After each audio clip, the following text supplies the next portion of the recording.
Welcome to the hottest movie review on the internet today, the A-List Review. I am your host, the Game Changer, Wes Troop, and it's time to go back to the theater. And Kenneth Branagh brought us his vision of Murder on the Orient Express. Well, he's back with another Agatha Christie adaptation. My review of the 2022 mystery thriller, Death on the Nile. Coming up now.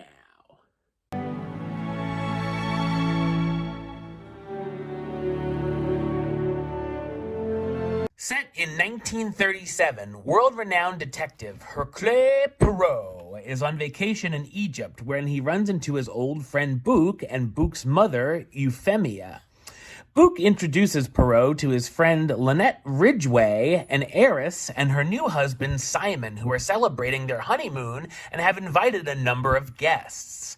Lynette and Simon are being stalked through their trip, however, by Simon's ex-fiancée, Jackie, who's also Lynette's former friend he dumped after she introduced him to Lynette. The newly married couple decide to take their honeymoon party onto a cruise ship to avoid Jackie.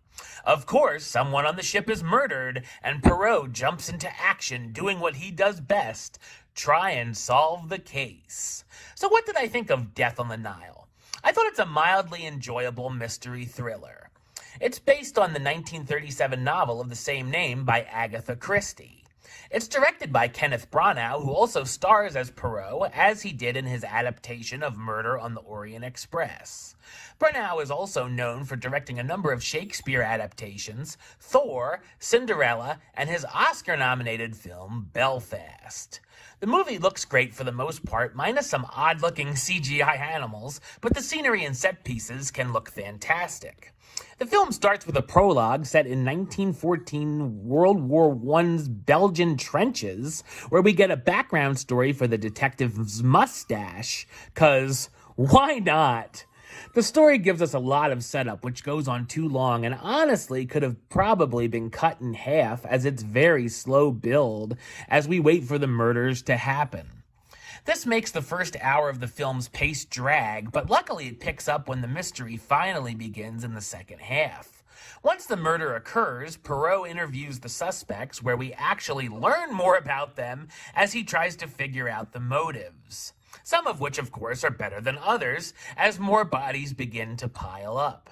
I wasn't really sure who would be behind the murders because there were a lot of red herrings to make each character look guilty. And then, of course, we get some obvious reveals where it's like, really? That's what we're going with?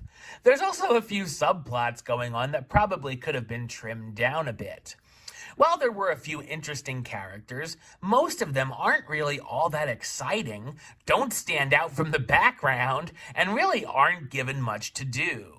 The performances from the cast can be very hammy and have some odd line deliveries and some over-the-top accents that can be unintentionally funny.